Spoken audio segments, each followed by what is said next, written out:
بسم اللہ الرحمن الرحیم الصلاۃ والسلام علیک یا سیدی یا رسول اللہ وعلی آلک و اصحابک یا سیدی یا حبیب اللہ۔ بہت پیارا آغاز کیا ابو بکر بھائی آپ نے۔ اللہ تعالیٰ آپ کو، آپ کے انداز کو، آپ کی عقیدتوں کو سلامت رکھے۔ دعا کے بارے میں نبی اکرم صلی اللہ علیہ وآلہ وسلم کا جو ارشاد گرامی ہے، الدعاء مخ العبادہ، دعا عبادت کا مغز ہے، دعا عبادت کا مغز ہے۔ تو ہم ساری عبادت کرتے ہیں اللہ کو راضی کرنے کے لیے۔ تو جیسے انسان جب اجرت کرتا ہے، کوئی کام کرتا ہے تو اسے خوشی ہوتی ہے کہ اس کو اجرت ملے، تو یہ دعا بھی انسان کو جب کرتا ہے اللہ تعالیٰ قبول فرما لیتا ہے تو انسان کو راحت اور فرحت محسوس ہوتی ہے۔ جہاں تک بات ہے دعا کے آداب کی، تو وہ دعا جتنی خشوع کے ساتھ کی جائے، خضوع کے ساتھ کی جائے، اللہ تعالیٰ کی بارگاہ میں اپنے آپ کو یوں سمجھتے ہوئے جیسے میں اللہ تعالیٰ کی بارگاہ میں کھڑا ہوں، بارگاہ کے سامنے حاضر ہوں، پیش ہوں، اور اللہ جل قدوس جو ہے وہ مجھے خود سن رہا ہے، مجھے دیکھ بھی رہا ہے۔ ویسے بچہ اپنی ماں سے کوئی بات منوانے کے لیے بعض کا رو پڑتا ہے، بعض کا بلک پڑتا ہے، بعض کا ساتھ چمٹ جاتا ہے۔ تو ایسے ہی محبت میں اللہ نے بھی تو اپنی مخلوق کے ساتھ اپنی محبت کی جو مثال دی ہے وہ ماں کی محبت سے دی ہے نا، کہ میں اپنے بندے سے ماں سے زیادہ پیار کرتا ہوں۔ تو بندہ بھی جب دعا کرے ایسے سمجھے کہ میں اس بارگاہ میں دعا کرنے کے جا رہا ہوں جو ماں سے زیادہ پیار کرتا ہے، اور یہ گمان بھی رکھے کہ انشاءاللہ دعا جو ہے قبول ہوگی، دعا مقبول ہوگی، دعا جو ہے یہ مستجاب ہوگی، اللہ تعالیٰ اس دعا کو سن لے گا۔ جتنا یقین، جتنا تیقن، جتنے آپ مضبوط ارادوں کے ساتھ دعا مانگتے ہیں تو اتنا ہی وہ باری تعالیٰ آپ کی دعا کو جو ہے وہ قبول فرماتا ہے۔ جہاں تک بات ہے دعائیں قبول نہ ہونے کی، تو حدیث مبارکہ ہے جس کا مفہوم ہے کہ ایک انسان کو قیامت کے دن جو ہے وہ پیش کیا جائے گا اللہ کی بارگاہ میں، اور اسے دکھایا جائے گا کہ یہ تمہاری نیکیاں ہیں، اور وہ حیران ہوگا کہ میں تو ایک گناہ گار شخص تھا، یہ کیسے ہو گیا کہ میری اتنی نیکیاں جمع ہو گئیں۔ تو اس سے بتایا جائے گا کہ زندگی میں تو نے بہت سی دعائیں کیں جو بارگاہ الہی میں مقبول نہ ہوئیں، قبول نہ کی گئیں۔ ان دعاؤں کے مانگنے اور ان کو قبول نہ ہونے پہ اللہ تعالیٰ نے تمہیں یہ اجر دیا ہے۔ تو روایت میں آتا ہے کہ وہ شخص اس وقت تمنا کرے گا کاش زندگی میں میری کوئی دعا قبول ہی نہ ہوتی،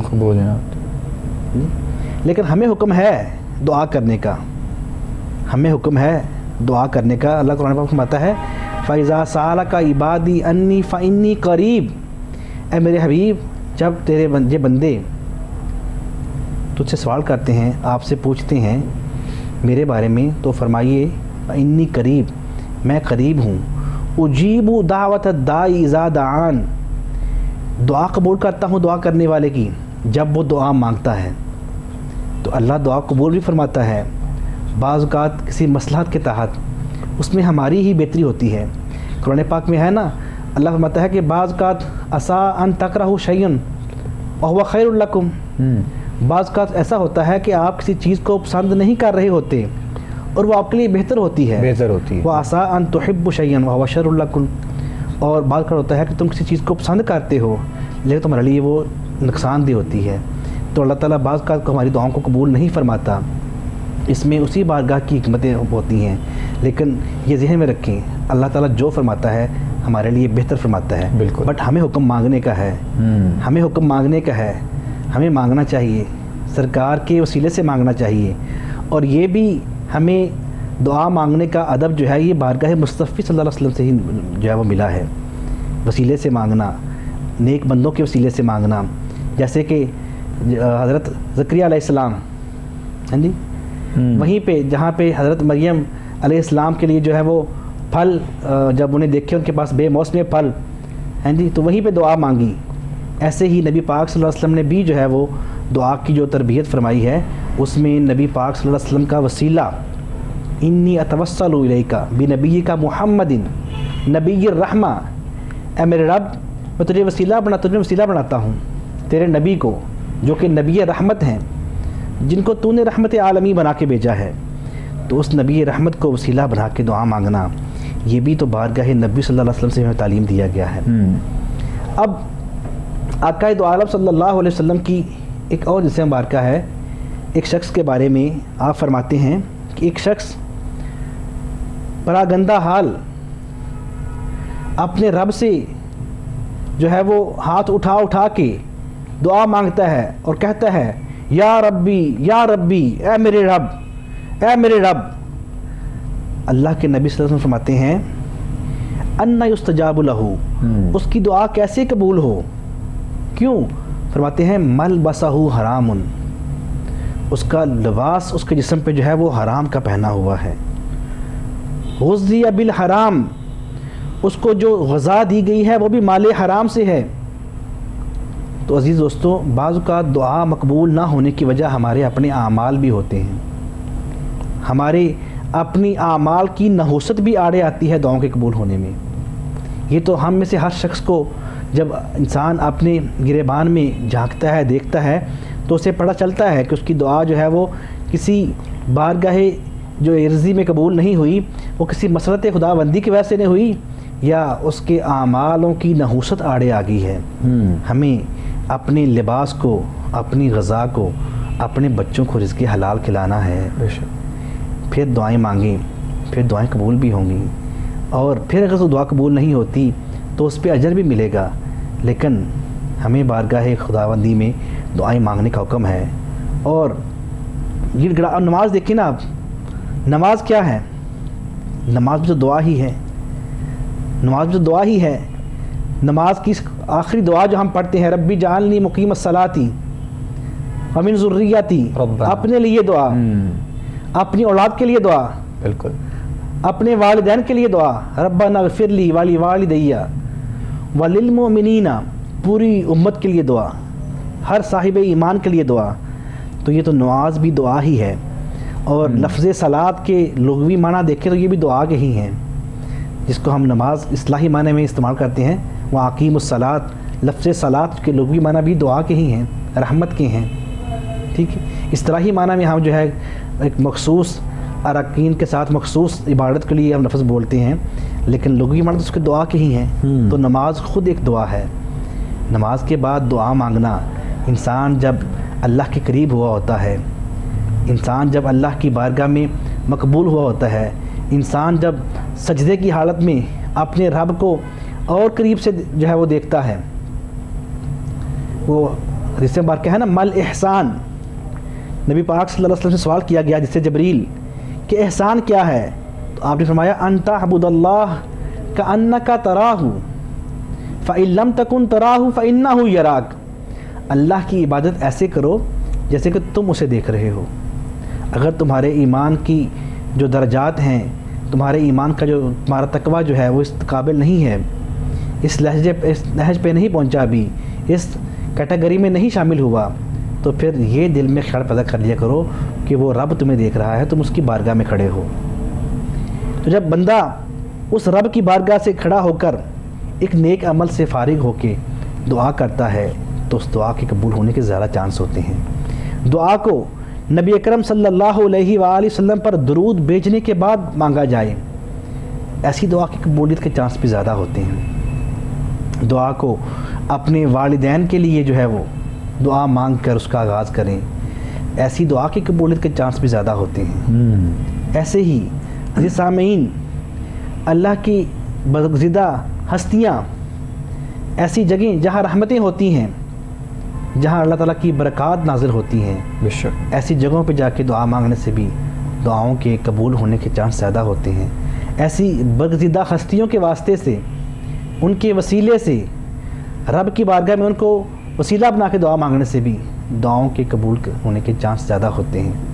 آئیے ہم اپنے رب سے مانگیں، وہ رب دینے والا ہے، وہ رب تو ہے ہی وہاب، عطا کرنے والا، اس کی بارگاہ میں کس چیز کی کمی ہے؟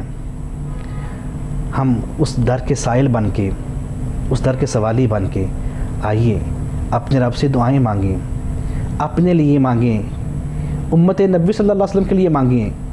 خود نبی اکرم صلی اللہ علیہ وآلہ وسلم جس امت کے لیے دعائیں مانگتے رہے، ربی حبلی امتی کی صدائیں لگاتے رہے، آئیے ہم خود مصطفیٰ جان رحمت کی آنکھوں کی ٹھنڈک بن کے نماز پڑھ کے دعائیں مانگیں۔ جب نماز پڑھتے ہیں تو آپ نبی اکرم صلی اللہ علیہ وسلم کی آنکھوں کی ٹھنڈک تو بنتے ہی ہیں، اپنے والدین کو بھی دعاؤں میں یاد رکھتے ہیں، اپنے لیے بھی کرتے ہیں، اپنے بچوں کے لیے بھی کرتے ہیں، اپنی اولاد کے لیے بھی کرتے ہیں۔ بزرگوں کا جو مفتی صاحب ایک طریقہ کار رہا، اور ہم جس طرح سنتے آتے ہیں کہ بزرگوں سے اور پھر بڑوں سے یا پھر اللہ کے ایسے بندوں سے دعاؤں کے لیے کہتے رہنا چاہیے۔ اگر آپ کسی ایسی جگہ پر گئے ہیں یا کوئی ایسی شخصیت آپ کو نظر آئی ہے، یا پھر آپ کو محسوس ہوتا ہے کہ یہ اس منصب پر فائز ہیں کہ یہ بارگاہ ربوبیت میں بہت قریب ہیں، تو ایسے لوگوں کو بھی، ایسی ہستیوں کو بھی اللہ کے نیک بندوں کو دعاؤں کے لیے کہنا، یہ بھی ایک ہم نے جو سنا ہے اس میں کتنی حقیقت ہے کہ یہ ایک بزرگوں کا طریقہ رہا ہے، پرانے لوگوں کا طریقہ رہا ہے، اس کی حقیقت کس قدر ہے، یہ بھی تھوڑا سا ساتھ بیان کیجیے۔ جی بالکل، جب آپ کسی کے لیے دعا مانگتے ہیں تو آپ کو اس سے کوئی لالچ نہیں ہوتا، آپ کو اس سے کوئی مطلب نہیں ہوتا، تو کہتے ہیں کہ دوسروں کے منہ سے اپنے لیے دعا کرائیں اور خود دوسروں کے لیے دعا کریں۔ جب آپ کسی کے لیے جو دعا مانگتے ہیں تو اللہ جل قدوس آپ کے لیے وہی عمل جس کی آپ دوسرے کے لیے تمنا کر رہے ہیں، اللہ آپ کو بھی عطا فرما دیتا ہے۔ اور ایسے ہی وہ اللہ تعالیٰ کے زیادہ قریب ہستیاں، برگزیدہ ہستیاں، نبی اکرم صلی اللہ علیہ وسلم کے پاس صحابہ کرام آتے دعا کروانے کے لیے، یا رسول اللہ صلی اللہ علیہ وسلم دعا فرما دیجیے۔ بارش نہیں ہوتی تھی، قحط تھا مدینہ طیبہ میں، نبی اکرم صلی اللہ علیہ وسلم ممبر رسول پر تشریف فرما تھے، آپ جمعہ خطبہ دے رہے تھے، صحابی حاضر ہوئے، یا رسول اللہ ہلاک ہو گئے، مال ہلاک ہو گئے، مال مویشی ہلاک ہو گئے، ہم ہلاک ہو گئے، پانی کا قحط، گرمی شدید، اللہ سے دعا فرمائیے اللہ بارش فرما دے۔ تو روایت میں آتا ہے نبی پاک صلی اللہ علیہ وسلم سے یہ تو نہیں کہا کہ تم بھی تو اللہ کے بندے ہو، تم بھی اللہ کو مانتے ہو، خود دعا کیوں نہیں مانگ لیتے، مجھے کیوں کہہ رہے ہو؟ ایسا نہیں فرمایا، آپ نے وہ ید اللہ والے ہاتھ اٹھائے اور دعا فرما دی۔ واہ! ابھی دعا فرما رہے تھے، راوی کہتے ہیں کہ بارش شروع ہو گئی، گٹھائیں آ گئیں، بارش نے برسنا شروع کر دیا، بادلوں نے برسنا شروع کر دیا، پورا ہفتہ بارش ہوتی ہے۔ اگلے ہی جمعہ کے دن پھر وہی صحابی نبی اکرم صلی اللہ علیہ وسلم مسجد نبی میں خطبہ ارشاد فرما رہے ہیں جمعے کا، پھر حاضر ہوئے، پھر عرض کی یا رسول اللہ مال مویشی ہلاک ہو رہے ہیں، بارشیں بہت زیادہ ہو گئی ہیں، ہر طرف پانی ہو رہا ہے، اللہ سے دعا فرما دیجئے کہ اللہ تعالیٰ بارش کو ختم فرما دے۔ تو اللہ کے نبی صلی اللہ علیہ وسلم نے پھر اسے نہیں کہا کہ پہلے کہتے تھے اے اللہ کے نبی دعا فرمائیے بارش ہو جائے، اب کہتے ہو کہ بارش رکنے کی دعا فرمائیں۔ آپ نے پھر ہاتھ اٹھائے، دعا فرما دی، اے اللہ جہاں اس کی ضرورت ہے وہاں اس کو بارش کو فرما دے، ہماری طرف سے اس کو ختم فرما دے۔ تو دعا کے لیے ہاتھ نیچے نہیں اترے تو بارش ختم ہو گئی، بادل چلے گئے۔ تو دعا کروانا صحابہ کرام کی سنت ہے، دعا کے لیے کہنا، دعا کرنا نبی اکرم صلی اللہ علیہ وسلم کی سنت ہے، لہٰذا آپ کہیں، بالکل کہیں۔ اور اسپیشلی وہ دنیا سے جو چلے گئے ہمارے پیارے، ہمارے بزرگ، ہمارے بڑے، ہمارے خاندان کے لوگ، ہمارے دوست و احباب، ان کے لیے دعا کرنا۔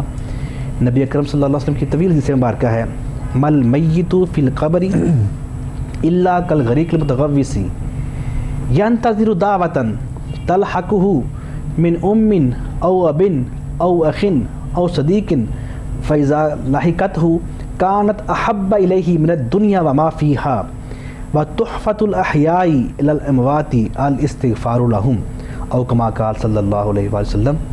اللہ کے نبی صلی اللہ علیہ وسلم فرماتے ہیں کہ میت جب قبر میں ہوتی ہے تو اس کی حالت ایسی ہوتی ہے جیسے کوئی پانی میں شخص ڈوب رہا ہو، غوطے لے رہا ہو۔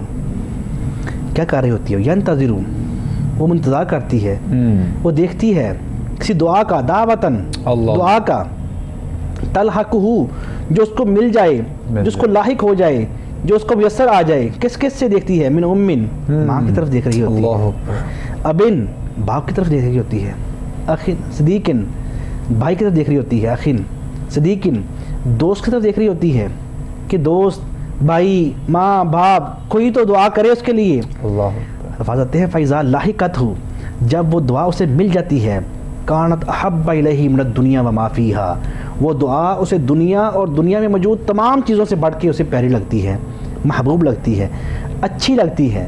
اور پھر اللہ کے نبی صلی اللہ علیہ وسلم ارشاد فرمایا وَتُحْفَةُ الْأَحْيَاءِ إِلَى الْأَمْوَاتِ الْاِسْتِغْفَارُ لَهُمْ اللہ زندہ لوگ اگر اپنے فوت شدگان کو تحفہ بھیجنا چاہتے ہیں تو ان کے لیے بہترین تحفہ ان کے لیے بخشش کی دعا مانگنا ہے. سبحان اللہ. آئیے ہم اپنی دعاؤں میں اپنے فوت شدگان کو بھی شامل رکھیں، ان کو بھی یاد رکھا کریں جنہوں نے آپ کی خاطر کیا کیا تکلیفیں کاٹیں، کیا کیا عمل کیے، کیا کیا پاپڑ بیلے، ان کو بھی یاد رکھیں، اپنوں کو بھی یاد رکھیں، اپنی زندگی کی بھی آسانی کی دعا مانگیں. حضرت عمر فاروق رضی اللہ عنہ کے بارے میں آتا ہے کہ آپ اکثر 2 دعائیں فرماتے تھے، اکثر آپ کی زبان پہ 2 دعائیں ہوتی تھیں. ایک اے اللہ مجھے شہادت کی موت عطا فرمانا، اور دوسری اے اللہ مجھے اپنے نبی کے شہر میں موت عطا فرمانا. وَاجْعَلْ مَوْتِي فِي بَلَدِ رَسُولِكَ. ٹھیک ہے، تو جو بھی دعا آپ کے من میں ہو، خاتمہ بالایمان کی دعا مانگیں. ٹھیک ہے، نبی اکرم صلی اللہ علیہ وسلم جو ہے وہ بڑھاپے کی سختیوں سے پناہ کی دعا مانگتے تھے، ذلیل بڑھاپے سے دعا مانگتے تھے کہ اللہ مجھے ایسے بڑھاپے سے بچانا جس میں انسان کی جو ہے وہ عزت جو ہے ویسی نہ رہے. بڑھاپے ظاہر ایک معاملات ہوتے ہیں بڑھاپے کے، تو اپنی صحت کی دعا مانگیں.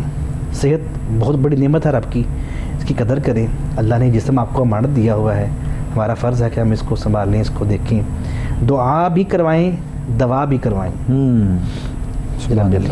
خوبصورت بات ہے، اور بہت خاص ایک جو ہے وہ توجہ آپ نے دلوائی ہے اس جانب بھی کہ ہمارے جو فوت شدگان ہیں ان کے حوالے سے ان میں سے کوئی بھی ہو، بے شک ماں باپ ہوں، بھائی بہن ہوں، اور دوست احباب ہوں، عزیز و اقربا میں سے کوئی جاننے والا ہو، بہت زیادہ دکھ اس حوالے سے بھی ہوتا ہے کہ جب کبھی جو ہے وہ قبرستان میں آنا جانا ہوتا ہے اور وہاں کے احباب سے ملاقات ہوتی ہے تو وہاں پر کچھ ایسی جو ہے وہ ہمیں خبریں دیکھنے کو اور سننے کو بھی احباب سے ملتا ہے کہ سالوں سال گزر جاتے ہیں کہ ان کے ہاں ان کے لیے کوئی آنے والا نہیں ہوتا ہے.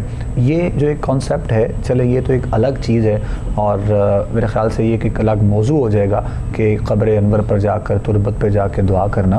تو لیکن دعا تو یقیناً گھر میں بیٹھ کر بھی پہنچتی ہے. اگر آپ اپنے گھر میں بیٹھے ہیں، اپنے پیاروں کے لیے صالح ثواب کرتے ہیں، لیکن ایک طریقہ کار جو ہمارے علماء سے، ہمارے بزرگوں سے اور آقا کریم علیہ السلام کے دور رسالت میں آپ صلی اللہ علیہ وسلم سے ہم جو سنتے آ رہے ہیں، دیکھتے آ رہے ہیں، تو یہ سارے معاملات بھی ایسے ہمارے ہاں بہت کم ہمیں دیکھنے میں نظر آتے ہیں. بہت سے ایسے احباب ہیں کہ جو باہر کے ممالک میں مقیم ہیں اور سال کے بعد اگر وہ اپنے والد کا یا اپنی والدہ کا کوئی ختم پاک کا اہتمام کرتے ہیں، سالانہ جس کو ہم برسی بھی کہتے ہیں اور سالانہ ختم بھی کہتے ہیں،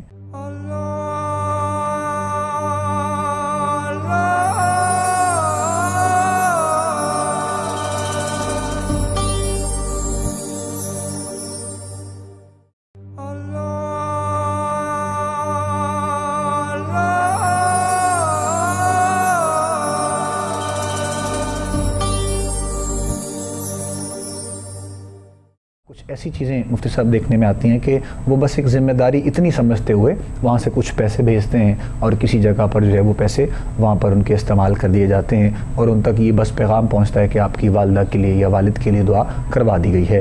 تو کیا ہی اچھا ہو کہ اگر آپ خود سے یہ سارے معاملات کر سکیں.